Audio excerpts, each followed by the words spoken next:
Kung hindi mo naman masyado kailangan at alam mo na may minagugutom, bigay mo na lang para hanggang maubos ang may border yan eh. Tulong mo hanggang dyan lang. Ang gobyerno, ganun. I would like to be honest. Ang 100 billion pesos per month, 300 yun. So, ang 100 billion pesos budget or 270 billion pesos for 2 months as they are estimated. Hindi talaga tatagal yan. It's like water, spring. Ewan ko itong Pasig River, how long it would. But long after wala na tayo, siguro yung Pasig nandyan pa yan. Pero hindi yan kagaya ng ating gobyerno na walang katapusan ang pera. Your money, money ko, money ng mga sinong may deposito sa bangko. Pag ginastos ko yan, maubos talaga yan. Wala namang kita eh, puro bigay na lang. So that is a problem. Kaya sana, Bisaya pa, dili na ang tubig mahubas po. Maybe this Pasig would take about 500 years to dry up, but it's not forever. Kaya, ako na, intindihin ninyo ako. Kaya kung may pera lang talaga, hindi ko hawakan yan. It is not my money. Hindi ko naman pwede manakaw. At kung manakaw ko lahat, anong gagawin ko sa pera na yan? Ang edad ko, I just turned 75 last month. With the remaining years, anuhin ko yan. May I ask itong, sige na, corruption, walang, ngayon itong mga nagpa-posturing, may sabihin ka, ang sentence mo, pulisya na, ang sabihin lang niya, bawal yung magpatay ang pulis. Nasira tuloy kung ano at bakit ka pwedeng patayin. At may bakit na hindi dapat pumatay ang gobyerno, o pulis o military. Nawawala tuloy sila kasi nagle-lecture, bawal yan. Alam mo, kayong mga opisyal na pulis, dumaan man kayo. Tignan natin yung record ninyo. One of these days. Sige nga. Magprangkahan tayo. Ilabas natin lahat. Ilabas mo kung ilan ang pinatay ko. O ilan ang kabit ko. At ilabas ko rin kung ano kayo. At sabi nga, nagpapahiro. Stop it. Kukurnihan ang mga tao niyan. Na may mga salita kaagad kayo, balik ta rin. Yung naman ngayon, hindi pwede yan, dalawa kasi bawal sa konstitusyon. Hindi na alam, binabasa ko, batas mismo. Under the Constitution. Yung mga style na gano'n. So what's new? What's new with more than what is new? Ito nakasalasay ang I hope I pronounce it correctly. Nakasalay ang bayan natin sa pag-unawa sa ating isa't isa. Wala naman akong makuha sa inyo. Nagbabayad ako tuloy. Pati ako binabayaran. Daldal kayo ng daldal. Wala naman, alam ninyo, wala namang income. So, sino pinaparinggan ninyo? Sino Yung trying to be smart elect. Ganun. Yan ang nasa gobyerno ng iba. No, do not compete with me because you are not a lawyer and a lot of you, no, you do not know your law. Kapag sabi ko ako, fiscal ako, 8 years ako nagtatrial. Lahat, anong kaso, rape, murder, police, pinatay, police nagpatay. So, huwag kayong mag-compete kasi may kulang eh. Tapos yung kulang ninyo, I will supply it and then ma-insulto kayo. So next time, look for a valid issue. Kung yung, basta may sinabi ka, lalo na yung favorite na extrajudicial death, lukso ka agad, maraming magsalita. Para lang makasalita. Wala namang ginagawa. At hindi naman nagawa nung nandoon kayo. You know?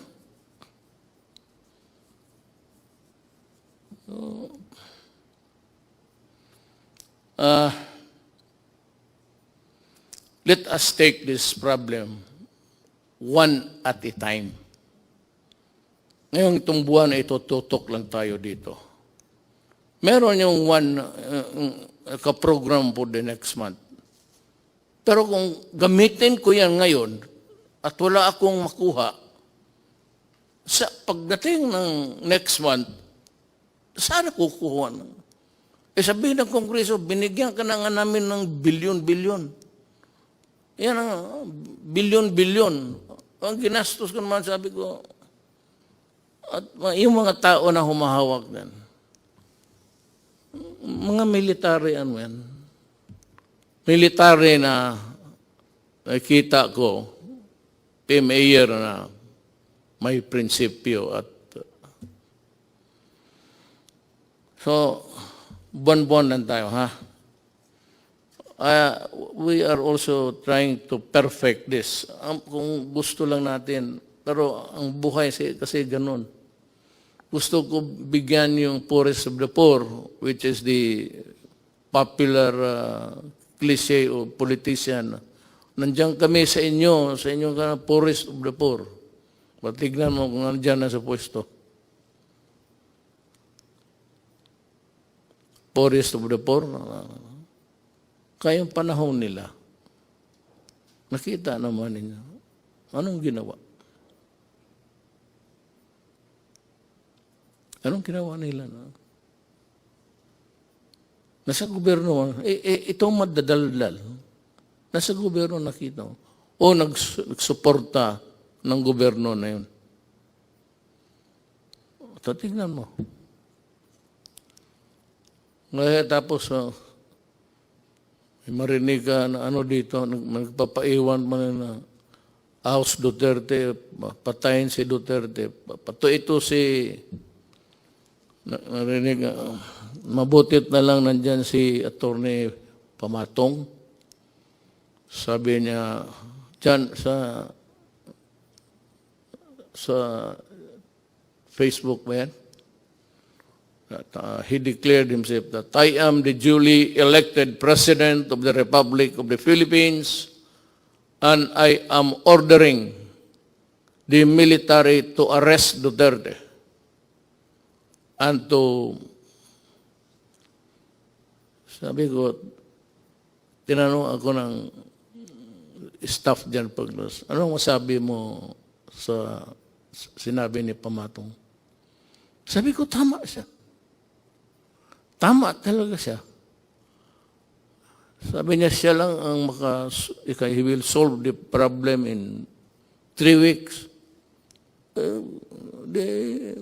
Sabi niya, ang military, kailangan arestuhin because nandito ako ready to solve the pandemic that has struck the entire planet Earth and he will solve the problem. Tama. Kung gano'n na siya, tama. I agree. Kung magpunta siya dito, mag-usap kami. Kung ang solusyon niya okay, Ano yun? Sabihin ko sa military na, Adre, tama si Amatong. Alis na ako.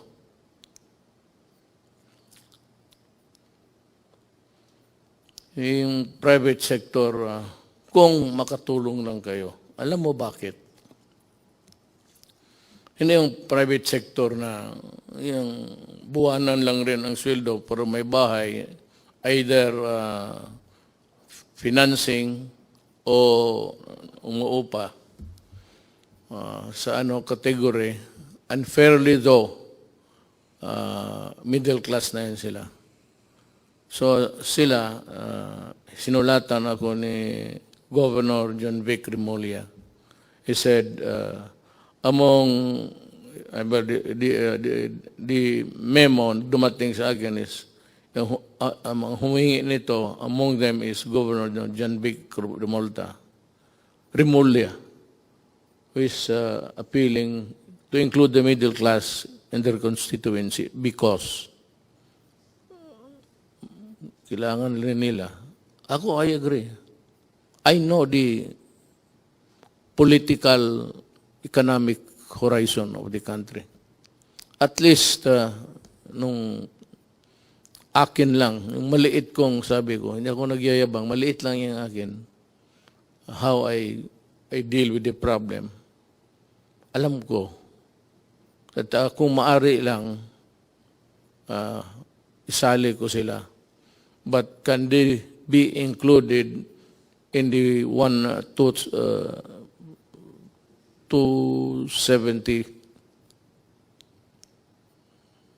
next month? Hindi nga eh. 270 yun yan. 300,000 minus 270. Yan ang maiwan. Kasi, yung sa estimate namin, hindi nga namin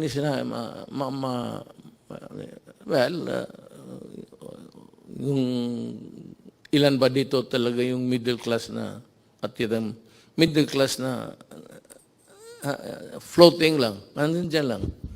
May, just making what's tapos to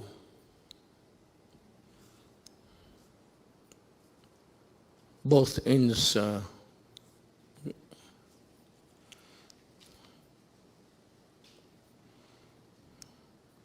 alam mo, ang sagot ko kasi dito, sagutin ko na lang. Ang solusyon nito is vaccine. Walang iba. Unless and until the bright boys, the scientific minds can come up with a vaccine or a previous, sabi nila yung sa malaria. I remember yung tatay ko. May tinamaan ng malaria yun eh. Panahon ng gera. Kita ko siya yung mag-shake para talagang parang addict. Ano yung anti-malaria, I remember. But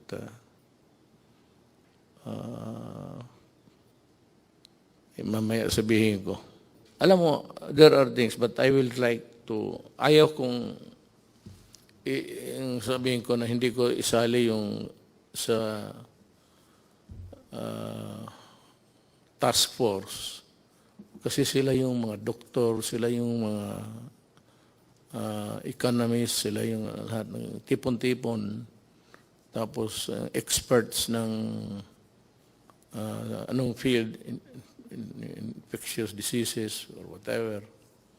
And they are better and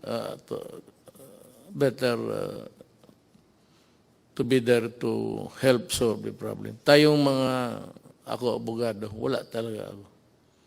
Wala akong maitulong except gaganuin ko lang kung ano ang mabuti sa bayan na huwag mo baliktad. Pero kasabi nga dito, uh, the resources is not infinite. Infinite is everlasting. It's finite. Finite is hanggang may border lang talaga. So sa buhay na ito, lahat talaga may border, pati ang buhay mo. O whatever it is, pera mo. Maraming mga mayaman dito noon, panahon estudyante po kami. Ngayon wala na. Because, ganun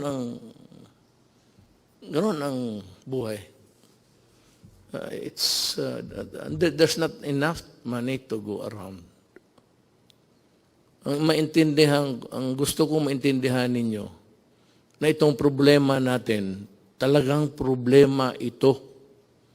Kung ayaw ninyong maniwala, edi kayo, basta ang pangkontra nito is stay home at huwag kang mahawaan because it's in the air. Nandyan sa hangin eh. Pero hindi niya magtagal yung mga virus sa labas, sa init. Pero nagkukontaminate yan madalas yung sana mapanood ninyo yung experiment na ginawa ng mga Japanese doctor. At pinalabas doon sa Amerika. Ang Amerika talaga ang nawalop. Maraming patay sa Italy, Spain, France, pati Amerika. Ngayon, bumaba ang patay nila. Pero the prediction is really dire. For as long as there is no vaccine or any medicine that this men of science can think of to put an end to it, we will suffer. Hindi ko alam kung kailan kayo, sabihan ko sa inyo, bahay lang kayo. Hindi ko alam kung kailan ako makahatid ng pagkain sa lahat. Hindi ko alam kung saan ako magkuha ng pera. Hindi ko alam kung ano ang ipagbili ko na kung may magbibili.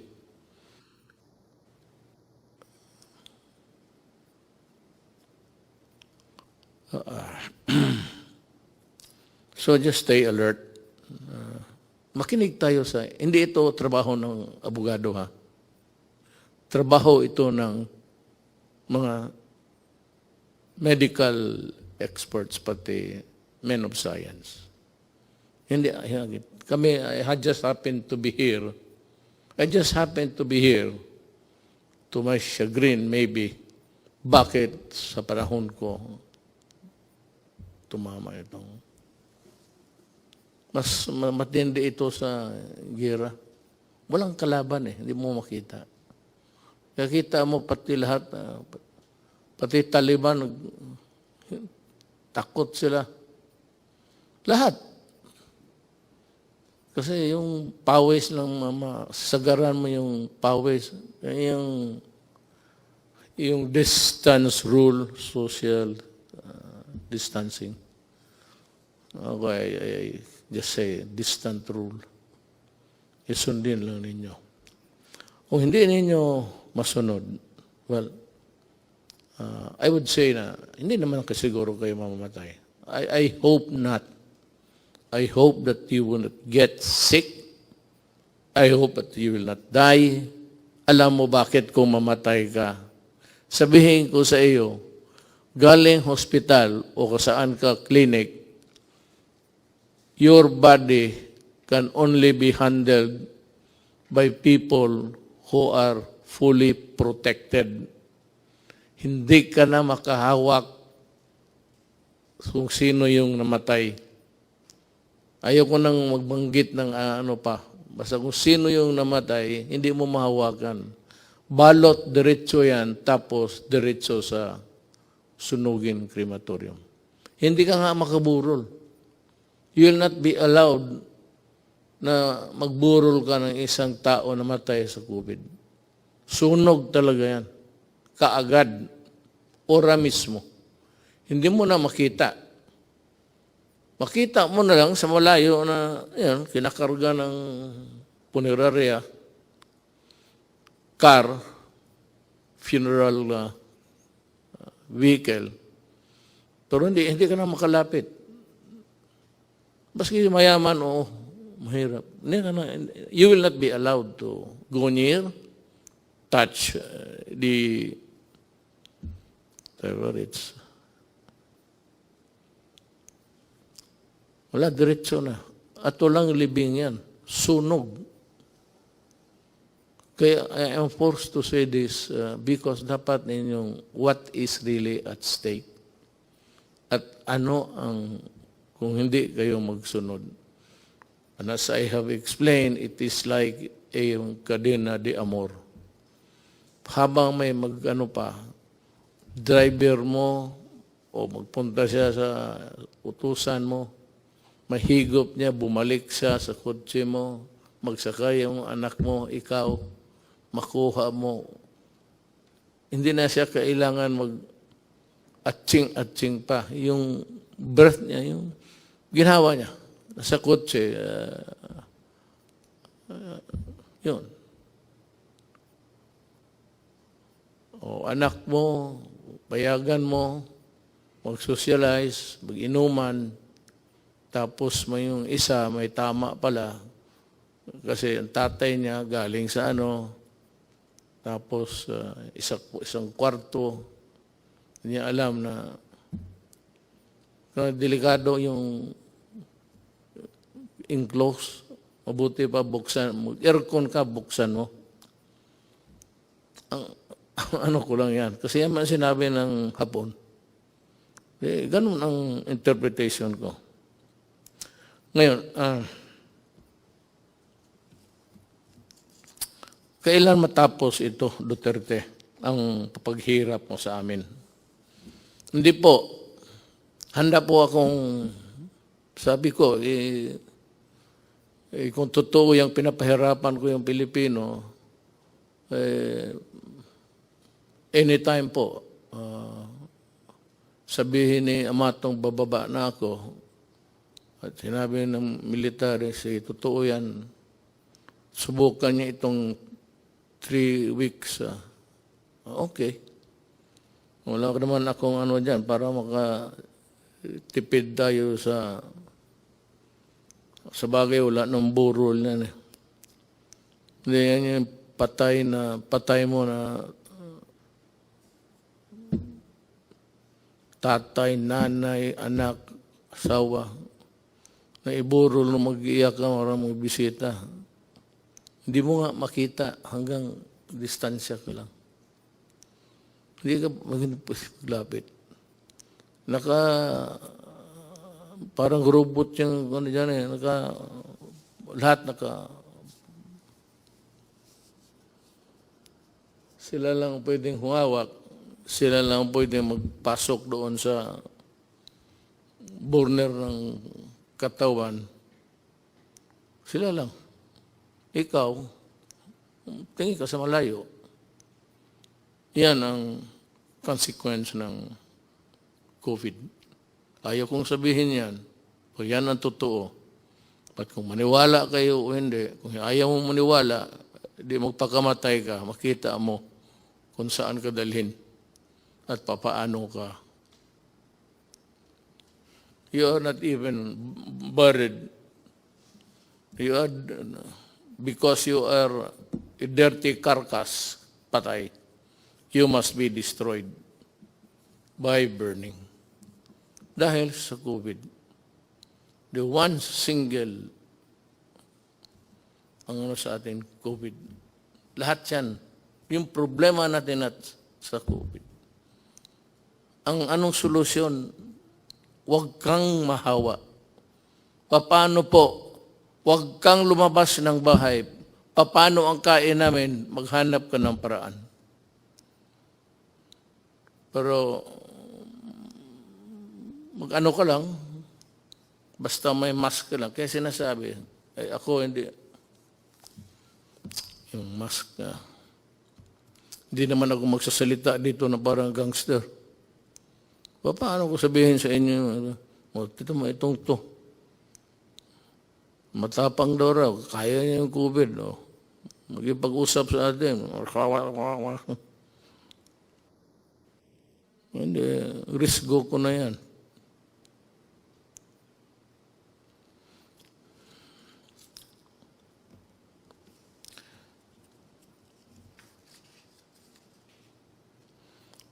It's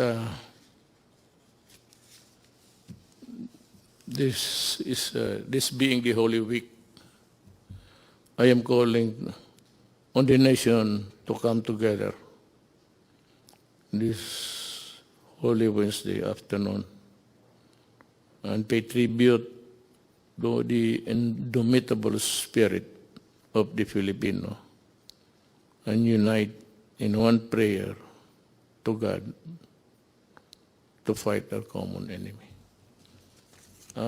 May dagdag, nag-improve ba tayo? I really do not know. How many died today? I have no, hindi ko alam kasi per ora yan eh. Pero sana, well, ang ano lang nito, God is the only one who can really solve the problem for us.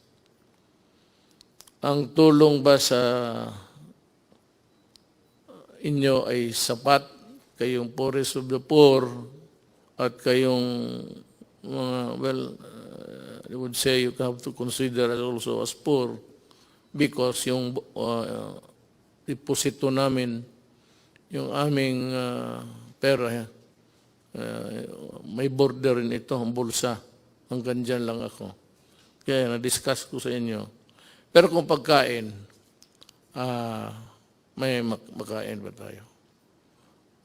Bigas, I will try. I will try. Maghanap ako paano ang paraan.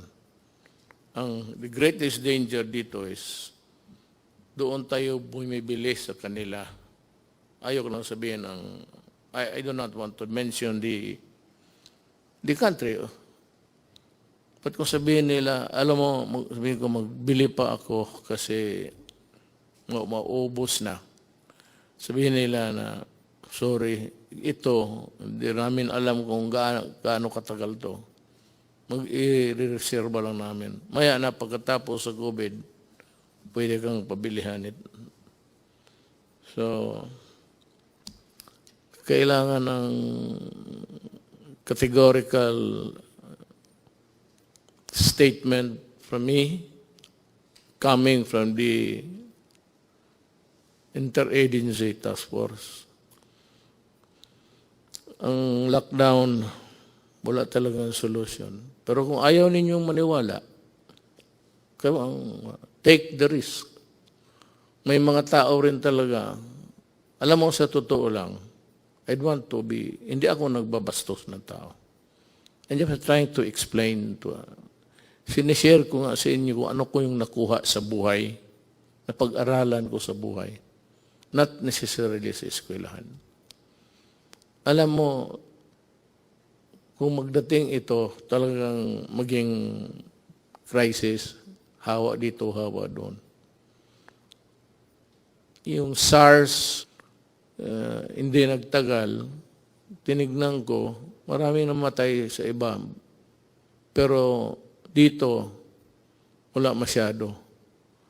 Ang sabi ko lang, I am not posturing a position here. Baka talagang mali ako. At ito namang depensyent to look for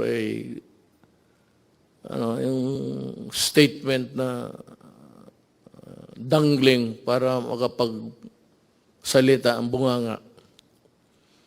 Hindi ko, I am not, pero baka yung init something to do with it. I hope, that's just my prayer. There are a lot of people also coming up with that kind of thinking that maybe yung weather, climate, temperate zones, tropical, init, makatulong. So yan ang Ang hiningi ko sa inyo, yung panawagan ko, be patient at intindihin ninyo kami sa gobyerno. We would appreciate it. Yung ano lang, mag-intindi lang, patient, huwag kayong masyado. Total, kung sabihin ko na talaga na wala na akong magawa, then magplano ka na kung anong gusto mong gawin.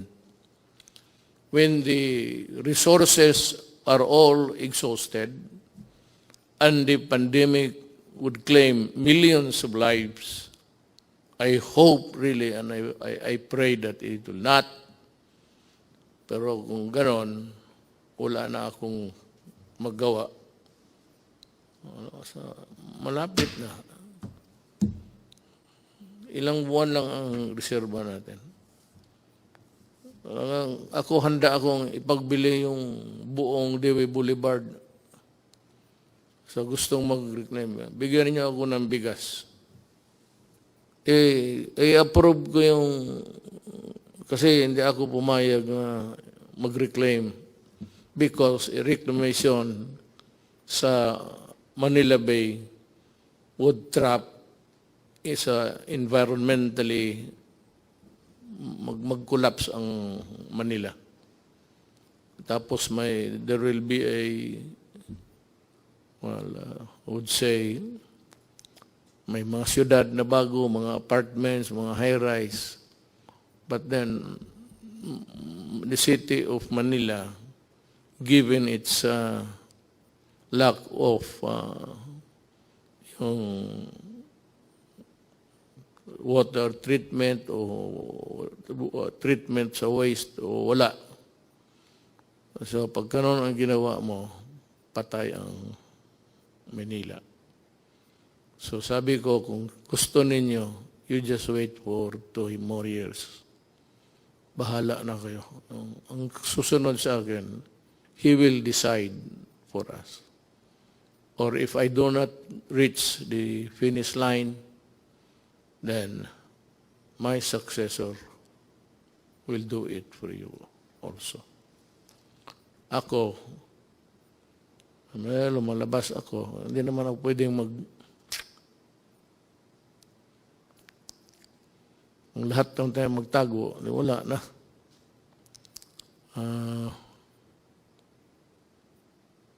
I have also to magsusugal rin ako. If you really want to know, we have discussed it actually even before this. We are inclined to extend the lockdown up to April 30. Tignan natin after that. In the meantime, magdo-double time kami. Doon sa tinatawag ninyong middle class. How is it defined or arrived at correctly? We will talk about this. May I address myself to the people who have the money now to help, pati yung mga employers. Alam mo, tulungan ninyo ang gobyerno, ang bayan natin. Kasi pag bumagsak ang gobyerno, bagsak kayong lahat. Sabi ko nga, I end this with a prayer. Gusto ko lang masabi rin ang ano nga sa utak ko para maintindihan rin niyo ako. At sana next time I would talk to you, baka mag-improve na ang situation. Whatever be the correction, kung makorek itong, it's an anomaly sa ating buhay sa mundo. May ganon eh. So, if it can be corrected, Lahat naman tayo, we only live if it's time. He created the world, planet Earth, and if God wants it ended, so be it. Salamat po.